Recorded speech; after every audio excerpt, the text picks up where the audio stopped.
So imagine for a second that you are holding the master architectural blueprints to build this flawless, self-sustaining, futuristic city. Okay, I'm picturing it. Right, and this blueprint literally has everything. It has the engineering schematics for indestructible infrastructure, the mathematical models for a perfectly balanced economy, the works. The whole sociological framework to eradicate poverty entirely. Exactly.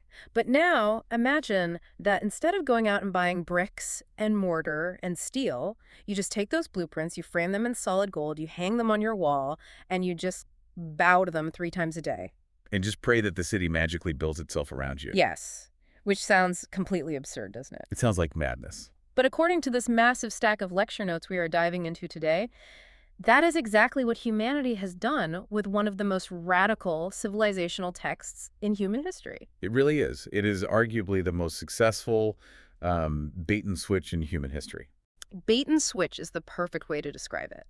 Because you, the person listening to this right now, have you ever felt that disconnect? That creeping sensation that something is wrong. Yeah, that feeling that we are just mechanically reciting ancient verses to extract some mystical blessings while entirely failing to implement the actual gritty socioeconomic justice those exact same verses demand. Right, because what you just described with the framed blueprints, that is the ultimate ritual trap. The ritual trap. Let's unpack that. Well, we have taken something inherently dynamic, something designed to be a revolutionary mechanism for social change, and we've just frozen it in time. We took a literal roadmap and turned it into a relic. Exactly. And the tragedy here isn't just a matter of misinterpretation. When you strip the practical systemic power out of a text and replace it with passive recitation, you don't just misunderstand it. You neutralize it. And neutralizing that power is exactly the massive, naive misconception we are going to completely shatter today in this deep dive. I am very ready for this. So the sources I have in front of me are this fascinating series of lecture notes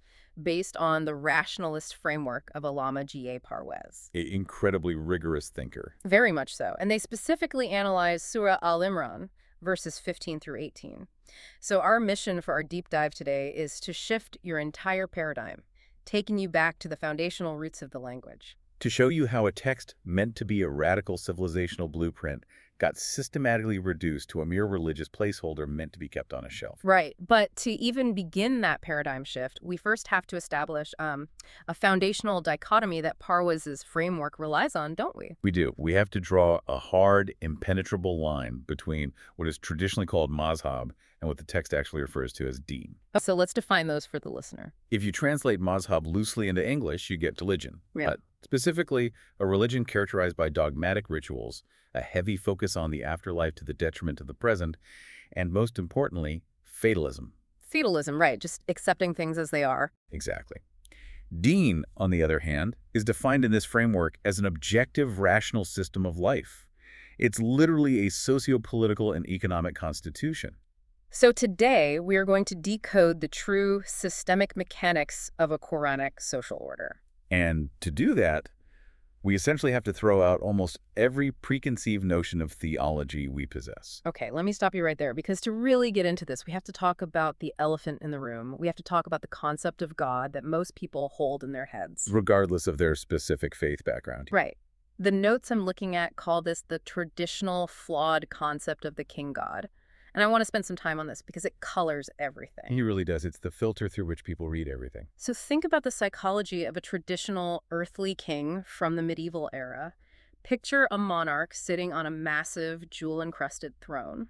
What drives a person in that position? Usually ego, insecurity, and just a desperate need for control. Exactly. He demands flattery. He demands literal tributes of gold and grain from his terrified subjects. He wants them to bow down, scrape their foreheads on the marble, and constantly tell him how magnificent he is. Right. And if you praise him well enough, his mood improves, he smiles, and he throws you a bag of coins.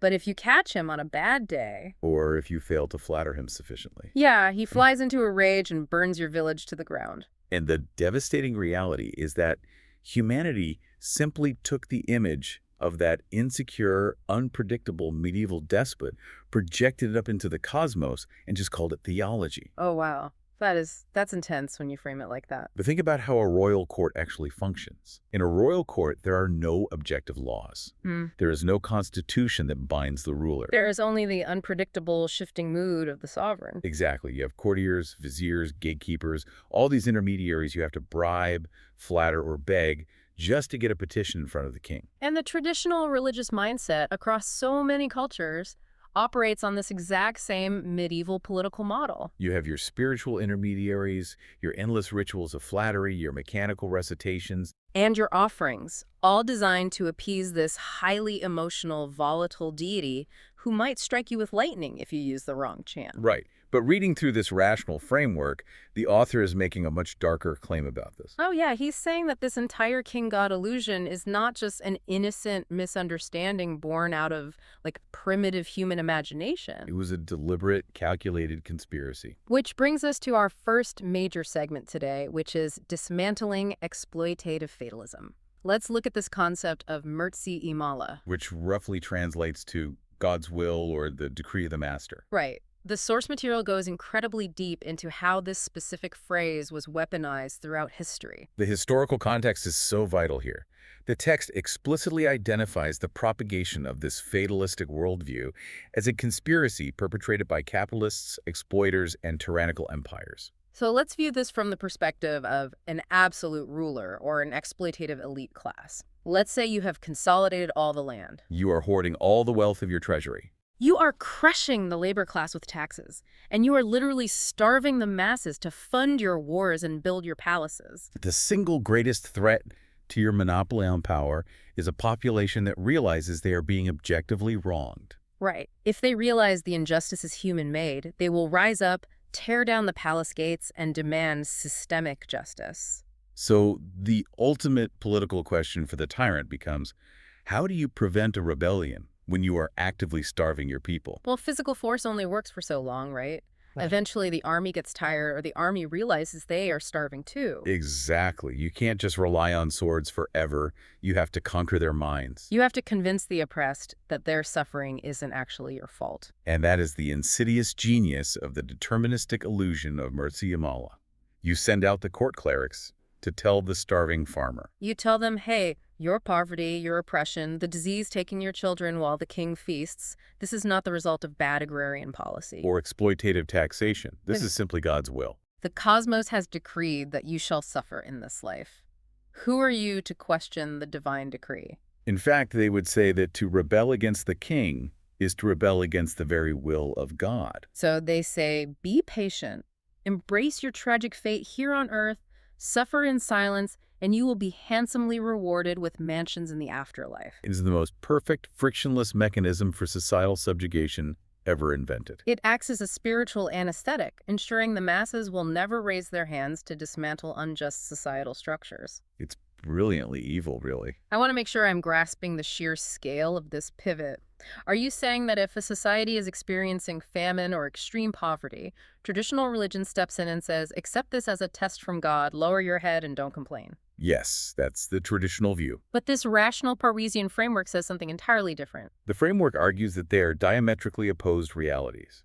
In the systemic framework of Deen, mass starvation, poverty, and systemic oppression are never divine decrees. They are mathematical consequences of human crimes. Exactly. They are the direct result of exploitative economic structures and human hoarding. So the moral imperative in this rational system is never to sit passively and accept tyranny under the guise of patience. The moral imperative is to actively, relentlessly dismantle the unjust systems causing the suffering. Which completely severs the link between human suffering and divine mood swings.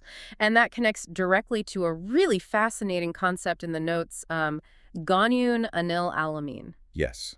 The absolute, unshakable independence of the divine. Because if we are throwing out the concept of God as an earthly king demanding emotional tributes, we need a new paradigm. The notes explain that the divine is absolutely free from human emotions like anger, pleasure, vindictiveness, or pride. God gains absolutely nothing from human obedience. And loses absolutely nothing from human disobedience. It is a staggering philosophical shift that completely reorients human purpose. Think about the implications of that. If the entire human population of Earth were to suddenly rebel against the objective divine laws simultaneously, It wouldn't diminish the dominion or the majesty of the divine by a single atom. The universe doesn't care. and conversely, if every single human being spent 24 hours a day being perfectly virtuous and reciting praises, it wouldn't enhance God's status one bit either. Because the universe operates on an autonomous, objective system. The divine is not sitting on a cloud seeking personal appeasement or feeling slighted when a human makes a mistake. The lecture notes use this brilliant illustrative analogy to hammer this home, and I want to really build this out because it's so clarifying. It's the analogy of the sun and human eyesight. Oh, this is a great one. Right. So according to this framework, God provides the sun, which is the objective source of light, and grants humanity the eyes, the physiological tools to perceive that light. Following. Now imagine you were walking down a treacherous mountain path. If you choose to walk with your eyes wide open, utilizing the light provided by the sun, you benefit immensely. You see the rocks, you avoid the sheer drops, you navigate the path efficiently. And you reach your destination safely. But if you stubbornly decide to clamp your eyes shut and you stumble forward blindly, eventually you are going to fall into a ravine and break your leg. And in that scenario, who suffers the consequence? You alone. Exactly. And here is the crucial mechanism within that analogy. When you fall into the ravine, the sun isn't angry at you for closing your eyes. The sun doesn't feel insulted that you ignored its light. The sun doesn't demand that you offer a sacrifice or an apology to it. The sun just keeps burning, functioning exactly as it was designed to function. Your broken leg is simply a matter of objective cause and effect. You chose to close your eyes, therefore you fell. The provider of the light suffered zero loss, and you alone bore the painful consequence of your willful blindness. It's the exact same logic as eating healthy food versus swallowing a vial of arsenic. Oh, right. If you eat a balanced, wholesome diet, your cellular biology thrives and your body gets stronger. But if you decide to drink arsenic, your organs shut down and you die. The arsenic isn't executing the wrath or anger of a petty deity. It's just the objective mathematical reality of chemistry and biology interacting with your physiology. There is no personal vendetta involved whatsoever. The universe is just responding to your inputs based on fixed laws. And the moment you truly internalize that reality, that every single action has a direct, mathematical, unavoidable consequence on your own self and your society, it completely eradicates the paralysis of fatalism. It empowers you in a way that ritualistic religion never could. Because you can no longer look at a slum or starving population or systemic human misery and say, well, it is God's will, it's a mystery. You are forced to look at it through the lens of cause and effect and ask which specific human action or which exploitative economic policy caused this effect. It shifts the burden of accountability entirely 100% onto human shoulders. That is incredibly heavy, but as you said, it's liberating. You aren't a pawn on a chessboard being moved around by an unpredictable player. You are the architect of your own societal reality. But to truly grasp how this architectural system operates, the notes insist that we have to fundamentally re-examine the language itself. Because the words a society uses dictate the reality that society is capable of perceiving.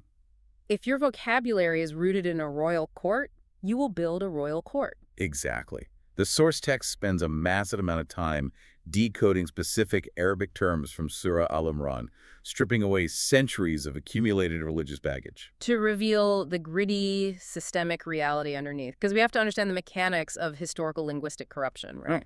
When an empire co-opts a revolutionary text, they don't necessarily change the words themselves. They change the dictionaries. They alter the definitions of the words so that the revolutionary bite is removed. And to recover the original intent, we have to go back to the foundational, classical roots of the Arabic language. So let's dive into the first major linguistic key.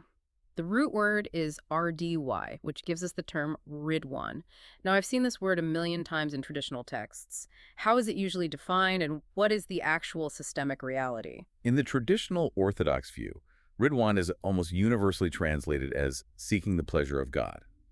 What is termed in Urdu or Persian as Kushnudi-e-Bari Ta'ala. So we are immediately dragged right back into the throne room of the king god. Exactly. The goal of the believer becomes performing enough rituals, reciting enough praises, or offering enough charity to make sure the temperamental sovereign is pleased with them today. It implies an emotional state in the divine that can be altered by human action. I do X, the king smiles. I fail to do X, the king frowns. It's entirely subjective. But Parwez is Lexicographical analysis of the root RDY reveals a mechanical, completely emotionless meaning. I'm intrigued. What is it? Systemically, Ridwan means congruity or perfect alignment. Think of the field of mechanical engineering. Oh, wow. Okay, mechanical engineering. Imagine two intricately designed gears in a massive industrial machine. When those gears mesh together flawlessly, tooth to groove, with absolute precision and zero friction, there is congruity. There is Ridwan. Exactly. Yeah. It means perfectly aligning human actions, societal laws, and economic structures with the objective, permanent divine laws.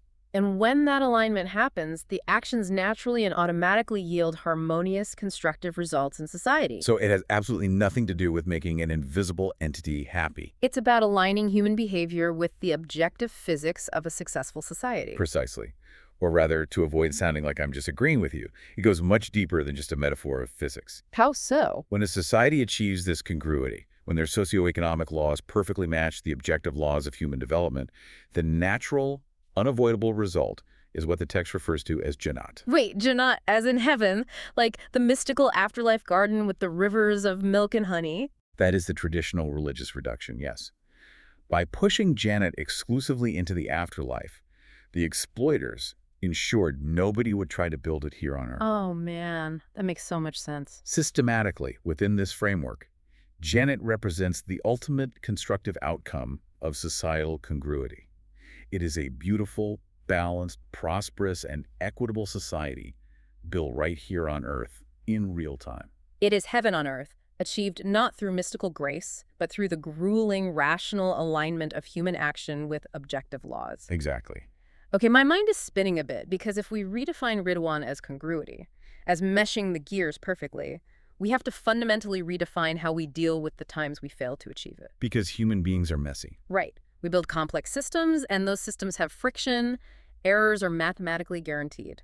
So let's look at the phrase the notes bring up next. Mustafarin bil-Ashar. I know what the traditional image of this is. It's someone waking up at dawn, in the dark, clutching a rosary, and crying to ask for forgiveness for their sins. Yes, the conventional religious image is highly individualized and highly emotional. A person waking up in the early hours, Sar mechanically reciting formulas, begging for pardon Maghfirah for their moral failures or sins zunub. It's an act of verbal repentance. The underlying psychology is that the king god is angry about yesterday's misdeeds, and if you cry hard enough before the sun comes up, he will cancel the punishment and erase the ledger. But applying the logic we just established, that makes zero sense. The sun doesn't care if you apologize for closing your eyes after you break your leg. The math of the universe doesn't run on apologies. Exactly. So I'm going to try and deduce this based on the systemic approach. If we aren't crying in the dark, begging for a canceled punishment, what are we actually doing? Let's break down the words. Let's do it. First, the word sahar. It usually means dawn. But in a systemic, civilizational context, dawn implies a beginning right. You are exactly on the right track. Linguistically, in this framework, Sahar signifies the absolute inception or beginning of any major project, plan, or societal movement. It is the launch phase. It is day one of the revolution or the socioeconomic reform. It has nothing to do with the time on a clock. So we are at the inception of a massive societal project. Now we look at Maghfirah. The root of this word, according to the notes, doesn't mean to verbally forgive. No, it means to cover, to shield, or to protect. So we aren't asking for an apology. We are seeking the equipment of protection. This sounds like preemptive risk management. Let me bring in a modern analogy here. Please do. Imagine a team of civil engineers and project managers about to launch the construction of a massive skyscraper in the middle of a dense city. A huge undertaking. A rational, scientifically minded society doesn't just act blindly. They don't just start pouring concrete without doing soil testing or skip putting up scaffolding, right? Right. And then when the foundation cracks and the building collapses on 100 workers, they don't just fall to their knees and beg the universe for salvation. That would be criminal negligence in the modern world. Yet it is exactly how traditional religion treats moral and societal actions. So true Maghfirah, in the systemic sense, is what those engineers do before they pour the first drop of concrete. They do a massive risk assessment. They mandate hard hats, steel-toed boots, and safety harnesses. They secure insurance, they put up retaining walls, they gather all logistical protective measures in the Sahar phase, the inception phase, to shield the project from the inevitable missteps, accidents, and friction that occur when human beings engage in complex, large-scale systems.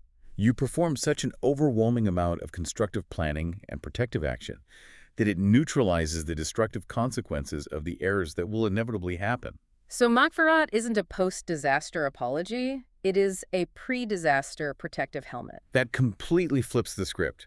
You aren't being passive, you are being hypervigilant. But what exactly is this vanguard protecting themselves against? I mean, in civil engineering, you protect against gravity, wind shear, and human error. But in this Quranic social blueprint, the text says they are seeking protection from zunub. Traditionally, we're told zunub means moral failures, personal sins, maybe lying or cheating. But we have to look at the literal root, right? Yes, linguistically, zunub means a tail, specifically, something that is attached to the back of an animal. A tail. Okay, so let's extrapolate that systemically into the context of a vanguard launching a revolutionary social movement designed to dismantle exploitative capitalism. What are the tails in that scenario? This refers to the false allegations, the character assassinations, the smear campaigns, and the negative labels that the entrenched opposition inevitably tries to stick to the backs of the reformers. Oh, wow. It's political smearing. It's the ancient equivalent of cancel culture or state-sponsored propaganda. When you challenge the elite, they don't just debate you, they attach tail to you. They call you a traitor, a heretic, a danger to society so that the masses will turn against you. Precisely the mechanism at play. And the text describes the source of these smear campaigns using the word ner. Ner. Usually translated as hellfire, right? Again, usually relegated to a pit of fire in the afterlife. But systemically, in the present tense of building a society, Nar represents the fiery, destructive forces of opposition. It is the institutional blowback. When you threaten the hoarded wealth of the elites, they will unleash fire upon you. Economic sanctions, physical violence, propaganda. So let's put it all together. Mustagfire and bil-Ashar isn't about an individual crying in the dark with a rosary. It is describing a highly organized vanguard of a social movement at the very inception of their revolutionary project, meticulously gathering the protective logistical and ideological equipment they need To shield their movement from the fiery opposition and the character assassinations that are mathematically guaranteed to come their way. That is a staggering reinterpretation. It transforms what I always thought was a passive, private, guilt-driven ritual into a highly organized, strategic, socio-political action plan. And the text doesn't just leave it at the planning phase. It describes the specific psychological profile of the people required to pull this off. Right. The lecture notes focus on two terms here: Sabarin and Sadiqin. Let's start with Sabarin. The common translation is those who are patient. But based on everything we've discussed, patience sounds way too passive. Patience implies taking a beating and just dealing with it. Yeah, and patience is perhaps the most heavily weaponized word in the Fatalist Dictionary. The elites love a patient underclass. But the systemic root of sabar means to be steadfast, to be resolute, to hold your ground. In a military or socio-political context, the Sabarin are those who remain completely steadfast in the system of the deen. They show immense constancy.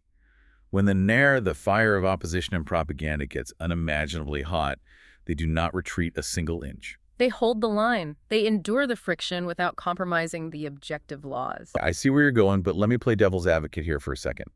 Holding the line is still fundamentally defensive. You can't build a new civilization. You can't construct Jannat on Earth just by taking a beating and refusing to retreat. A shield wall is great, but there has to be an offensive strategy too, right? You have to advance. Which is exactly why the text immediately pairs the Sabarin with the Sadiqin. The linguistic root sig is usually translated as truth or speaking the truth. But in the realm of action, truth is not merely a verbal affirmation. Right. The Sadiqin are not people who just stand around saying, oh, I believe in this system, it is very true. They are the vanguard who prove the truth of their claims through concrete, practical, verifiable actions in society. They materialize the blueprint. If the blueprint says poverty can be eradicated, the Sadiqin are the ones who actually build the economic infrastructure to eradicate it, thereby proving the truth of the system to the world. This transition leads us perfectly into the next massive question. We have this vanguard. They are aligned with objective laws. They are heavily protected by preemptive risk management. They are holding the line against the fiery opposition of the elites, and they are proving their truth through tangible action. But what is the actual tangible engine of this society? Because a civilizational blueprint isn't just about moral philosophy, it requires an economy. How does this text actually solve the real-world, gritty problems of wealth inequality, resource distribution, and labor? It addresses it through what Parwez identifies as the Nizami Rubaiyat, The system of providence. or the system of universal nourishment and development. This is the economic engine of the Quranic framework. To truly understand how radically different this is from our modern economic systems, we have to look at two specific economic terms decoded in the lecture, quantine and manfikin. Let's start with quantine. The linguistic root of this is absolutely fascinating. I want to spend some time here because the metaphor is so rich. The notes trace this back to the word kanit. In the harsh, unforgiving culture of the classical desert Arabs, a kanit was a highly specific, highly prized type of water skin. Let's think about the psychology of desert survival. If you are traveling through the deep desert, your water skin is literally your life. A cheap, poorly made water skin will leak. A few drops lost every hour into the sand, and by day 3, you are dead. But a kanit was a water skin that was so perfectly crafted, so meticulously sealed, that it never leaked a single drop aimlessly. Not one atom of moisture was wasted to evaporation or careless handling. But, and this is the crucial part, when the traveler actually needed a drink, the mouth of the kanit opened smoothly and poured out the exact amount required without holding anything back. It is a breathtaking metaphor for optimal resource utilization. Let's map that systemically onto human economics and psychology. So the Qanitin are individuals within this society who operate their lives like that perfect water skin. They meticulously preserve their human capabilities, their intellect, their time, and their wealth. They flat out refuse to waste their potential aimlessly on frivolous pursuits, vanity, or destructive habits. They seal off the leaks in their personal and economic lives. However, they are the absolute opposite of misers.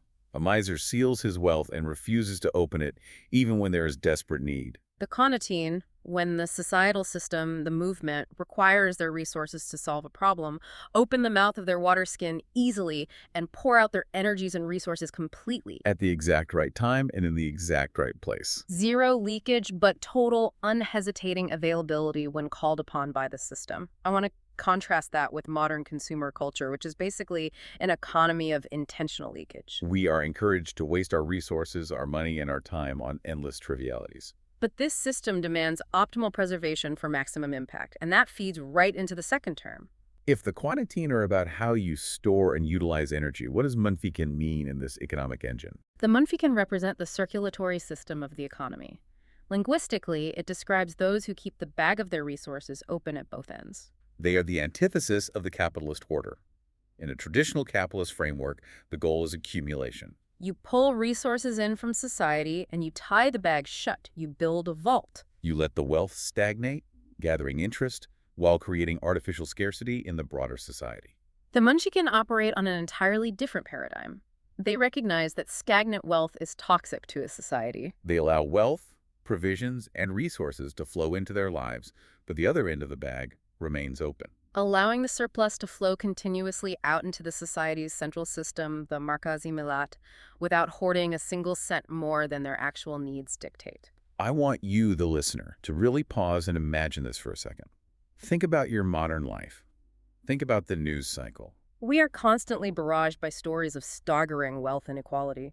We have billionaires hoarding more wealth than entire nations, building vanity rockets and buying super yachts. While normal, hardworking people are struggling to pay rent, afford basic health care, and buy groceries. The 2008 financial crisis was essentially caused by systemic hoarding and the manipulation of stagnant wealth. Now imagine an economic blueprint that is diametrically opposed to that reality. A society where human energy and resources are perfectly calibrated. A society where wealth is not a stagnant pool, but a rushing river that flows constantly into a central, transparent system designed explicitly and exclusively to ensure that no single person is left behind. That is the essence of the Nizami Rubaiyat. It is a macroeconomy built not on the sociopathic pursuit of endless individual accumulation, but on the precise, rational, and continuous distribution of resources to foster universal human development. And the central authority, the Markaz, isn't a corrupt government bureaucracy skimming off the top. It manages these flowing resources with the exact same precision as the Qanit water skin absolute zero waste, but immediate, unrestricted provision wherever there is a legitimate need in the society. It ensures the blood continues to pump to all extremities of the societal body. It's a completely different way of conceptualizing human interaction with wealth. It shifts the paradigm from this is mine to keep and defend to this is mine to flow through the system for the betterment of the whole. But here's the massive problem, and I'm sure every listener is thinking it right now. Human greed. You can design the most beautiful, flowing economic system on paper, but human beings are selfish. For a system like this to actually work in the real world, for wealth to flow without massive corruption, for a vanguard to hold the line against billions of dollars of opposition, the underlying enforcement mechanism of the society has to be absolute. You can't just ask people nicely not to hoard. And that brings us to the core mechanism of social physics in this framework, the law of requital, kanuni mukafat iamal. This is the linchpin. If you remove this, the entire rational framework collapses into utopian fantasy. We touched on this earlier with the analogy of the sun and the poison, but we need to dive into the mechanics of how it enforces societal behavior. The law of requital is essentially the law of cause and effect lifted from the realm of physical science and applied directly to the moral, psychological, and social sphere. In the physical sciences, we accept this without question. We know that no result occurs by chance or by magic. Every effect is the direct mathematical result of a specific cause. If you hold an apple out the window and let go, it falls to the pavement due to the objective law of gravity. There is no randomness, and there is no negotiating with gravity. Right, you can't bribe gravity to let the apple float. And Parwez argues that human morality and social conduct operate on an identical, unyielding mathematical mechanism. Precisely. Every single human action, every economic decision, every political policy mathematically produces a consequence that is inscribed on the individual's self, their nafs, and simultaneously ripples out to affect the broader society. Constructive actions like participating in the Nizam-e-Rubaiyat naturally and unavoidably make life beautiful, balanced, and prosperous. Destructive actions like hoarding wealth, exploiting labor, or lying inherently and unavoidably make life uneven, discordant, and eventually miserable, leading to societal collapse. And because this is an automated objective system built into the fabric of reality, it leads to the ultimate terrifying declaration of personal responsibility, bearing your own burden. Yes, the lecture notes emphasize this heavily, and it completely destroys the psychological crutches most people rely on. No individual can transfer their moral or systemic liabilities to another person. You can't just hand off the consequences of your exploitative actions to a scapegoat. You can't exploit your workers for 50 years, build an empire on their broken backs, and then on your deathbed, use empty flattery, a massive donation to a temple, or the external intercession of a priest to magically change the logical consequence of what you have cultivated. If you spend your life planting poisonous seeds, you cannot fall to your knees and beg the king god to make those seeds grow into a beautiful apple tree. The physics of the universe simply will not allow it. It completely eliminates the religious loophole. Historically, humans love religious rituals because they offer a loophole. They offer a way to escape the consequences of bad behavior without actually changing the behavior. The law of requital closes that loophole permanently. When individuals or societies are presented for accountability, they will face the precise, logical, unavoidable consequences of what they themselves cultivated. And because the universe operates this way, we have objective scientific testimony to back it up. Which brings us to perhaps the most mind-bending redefinition in the entire stack of notes. Let's talk about the word malaika. Oh, this one changes everything. If you walk down the street and ask anyone, regardless of their specific background, what malaika or its equivalent means, they will invariably say angels. And what is the image? Invisible, supernatural beings with feathered wings, playing harps, sitting on clouds, or guarding pearly gates. It's pure mythology. But how does the systemic framework define malaika? Systemically, malaika represent the forces of nature. They are the objective physical laws of the universe that execute the divine constitution flawlessly and without hesitation. Gravity, electromagnetism, thermodynamics, these are the malaika. They do not possess free will to disobey. They carry out the parameters of the system with absolute mathematical precision. And the lecture notes use the most amazing modern scientific example to prove this concept, specifically regarding the law of uniformity of nature. Let's think about the physiological laws of the human body. Think about the complex mechanics that make your heart pump blood, the way your lungs exchange oxygen, the way your cellular biology The functions. lecture points out an undeniable reality.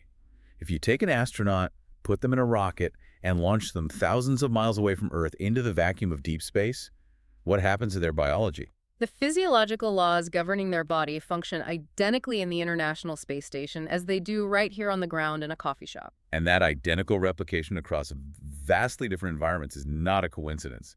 It is the ultimate scientific proof. It objectively testifies to a single unified lawgiver.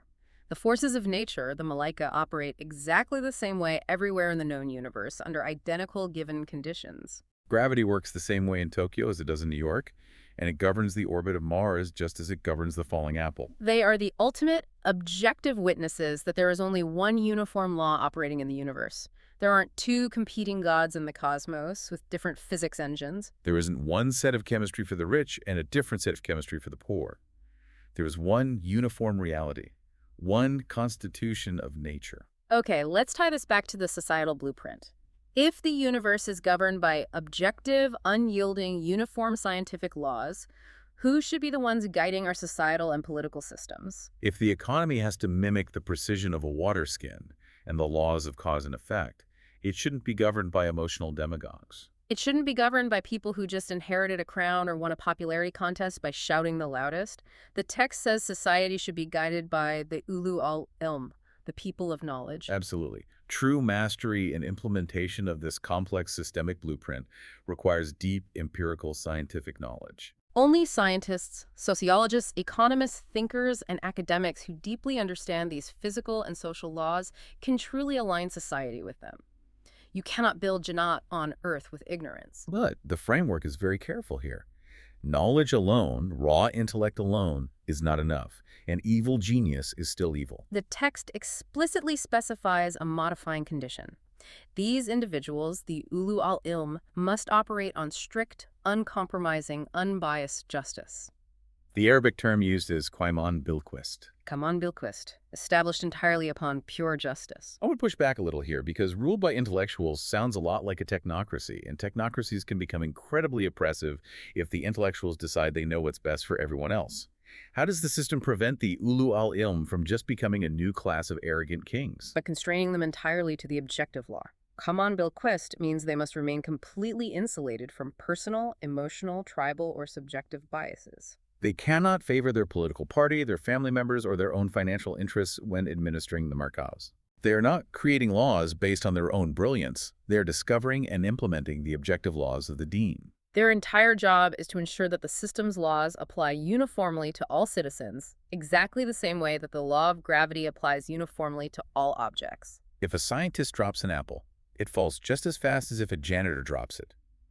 The justice of the state must mimic that blind uniformity. Okay, so if we have a society guided by unbiased scientific minds, managing an economy where wealth flows continuously without hoarding, protected by meticulous preemptive risk management, how is the state actually governed politically? What is the constitutional basis that limits the power of these leaders? Because the notes break down perhaps the most famous declaration in the entire text, a phrase repeated millions of times a day, La ilaha illallah. Usually this is translated simply as a theological statement. There is no God but him. But what does the word ilah actually mean when you strip away the religious aura and look at it in a hard political context? Traditionally, ilah has been reduced to meaning an idol, a statue of stone or wood, or a mystical deity requiring ritual worship and offerings. But if we dig into the linguistic and philosophical roots, ilah means the supreme sovereign, the ultimate lawgiver, the absolute authority whose word cannot be challenged. Therefore, acknowledging La ilaha illallah isn't just a quiet theological statement you make in your heart.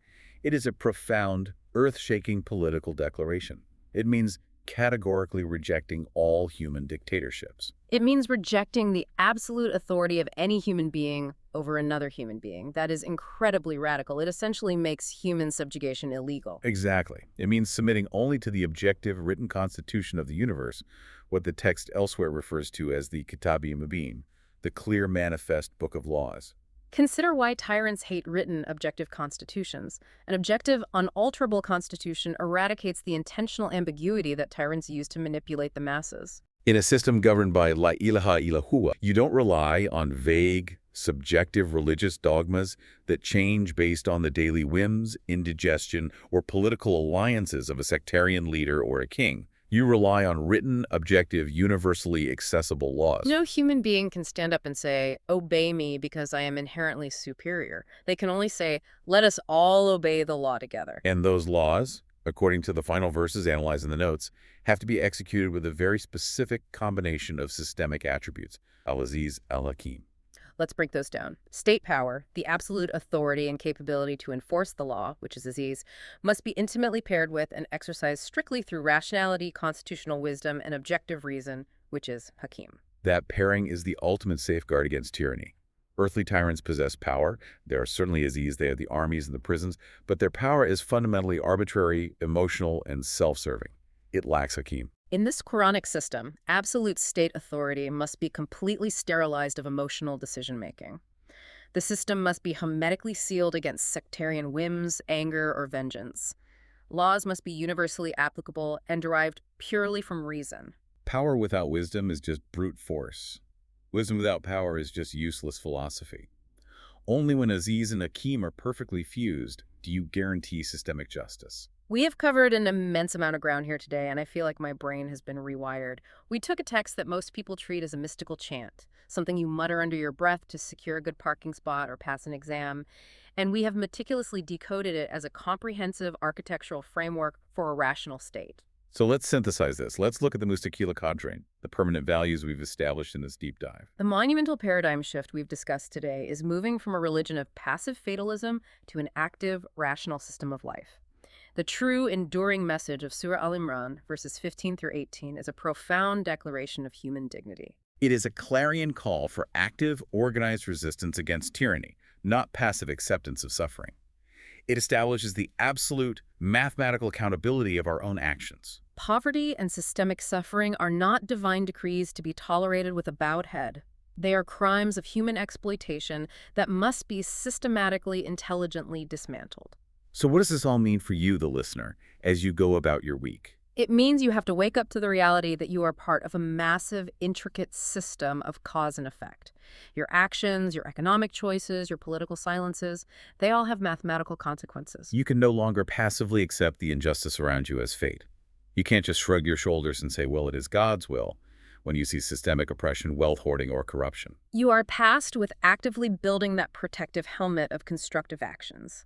You are tasked with finding ways to be part of that vanguard, aligning your life with objective truth, and proving it through tangible actions, not just empty beliefs. It demands a complete, uncompromising transformation of how you view your responsibility to society.